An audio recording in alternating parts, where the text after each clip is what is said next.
Buenos días y bienvenidos un día más a MCCL. Hoy os traemos un especial de Richard Nixon, en concreto el caso Watergate. Watergate es un término general usado para describir una compleja red de escándalos políticos entre 1972 y 1974. La palabra se refiere específicamente al Hotel Watergate en Washington, D.C. La sociedad americana de finales de la década de los 60 estuvo marcada por protestas en las calles, pues estaba presente la lucha de los afroamericanos por sus derechos civiles, la lucha de las feministas, la lucha de los homosexuales y el movimiento hippie. Todos estos grupos utilizaban los medios masivos de comunicación para cambiar la opinión pública junto a campañas de los juzgados para cambiar las políticas. Por otro lado, la historia del Watergate tiene un trasfondo histórico y político, que surge de los acontecimientos de la década de 1960, como la Guerra de Vietnam y la publicación de los papeles del Pentágono en 1971.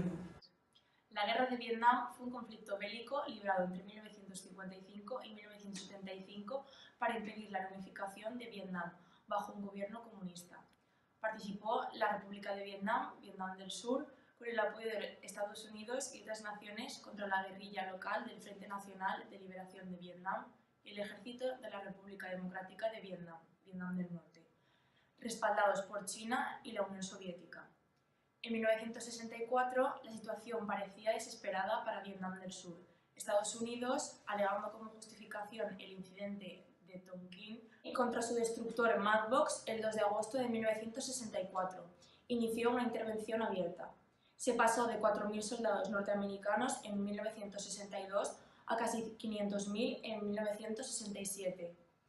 Los bombardeos masivos, el uso de agentes químicos, la crueldad de la Primera Guerra transmitida por los medios de comunicación hicieron enormemente impopular la política de Estados Unidos en el Tercer Mundo, el bloque comunista y en partes significativas de la opinión pública occidental.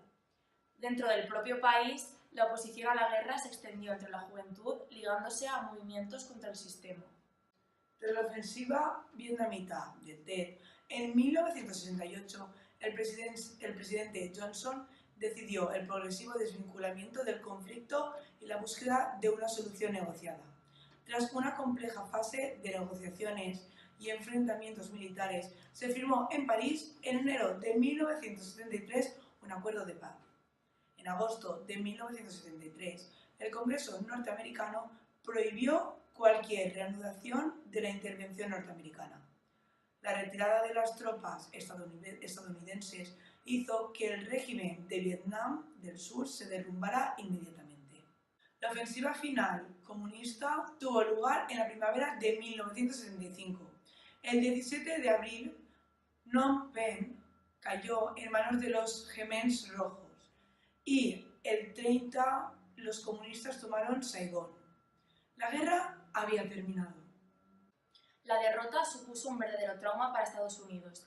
58.000 muertos, 300.000 heridos, centenares de miles de soldados con una amplia adicción a las drogas y con serios problemas de adaptación a la vida civil, el orgullo de potencia herido. Lo que vino a denominar el síndrome de Vietnam supuso en el corto plazo una gran renuencia a la intervención militar exterior por parte de la potencia norteamericana.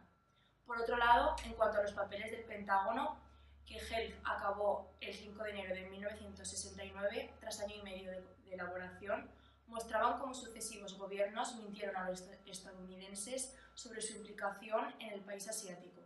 Washington, por ejemplo, llevó a cabo operaciones militares encubiertas, estuvo detrás del asesinato en 1963 del presidente de Vietnam del Sur, mandó a miles de soldados y defendió su campaña de bombardeos aun sabiendo que no eran efectivos. ¿Queréis saber por qué el Pentágono ocultó la verdad? ¿O cuál fue la promesa que le hizo el presidente a Nixon? En unos minutos nuestras compañeras os lo desvelarán. Buenas, continuamos con el asunto del Pentágono. Pues cansado de que el Pentágono ocultara la verdad, Daniel Ellsberg, otro de los autores del documento y un veterano de Vietnam, decidió fotocopiarlo y filtrar una parte a la prensa en 1971. Aquella decisión abrió un cisma político e impulsó el movimiento pacifista. La administración de Richard Nixon demandó a los medios por divulgar secretos oficiales, pero el Tribunal Supremo, en un fallo histórico, les dio la razón mediante una defensa encendida de la libertad de prensa que impide desde entonces al gobierno censurar un artículo periodístico. Lyndon Johnson fue el 36º presidente de los Estados Unidos. Juró su cargo después del asesinato en noviembre de 1963 del presidente John Kennedy. Al asumir el cargo, Johnson lanzó una ambiciosa lista de reformas progresivas destinadas a crear una gran sociedad para todos los estadounidenses. No obstante, el legado de Johnson se vio perjudicado por la subida de impuestos que se llevó a cabo para pagar por la guerra de Vietnam.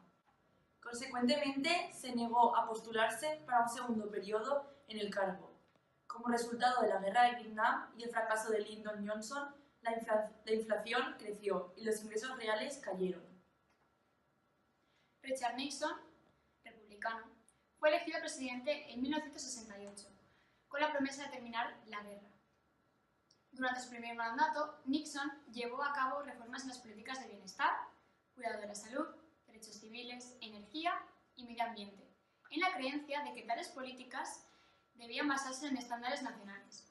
Así pues, creó la Oficina de Administración y Presupuesto y la Oficina de Política Energética para asesorar sobre política petrolera y apoyó la Ley de Aire Limpio de 1970 y estableció la Agencia de Protección Ambiental. También firmó todas las leyes de derechos civiles aprobadas por el Congreso, apoyó la enmienda constitucional que reduce la edad para votar a 18 y usó el dividendo de la paz para reducir las tropas en Vietnam, para financiar servicios a través de la Comisión de Igualdad de Oportunidades de Empleo. Como resultado, de 1970 a 1975, el gasto en servicios de recursos humanos excedió el gasto en defensa por primera vez desde la Segunda Guerra Mundial. A continuación, volvemos a los 70.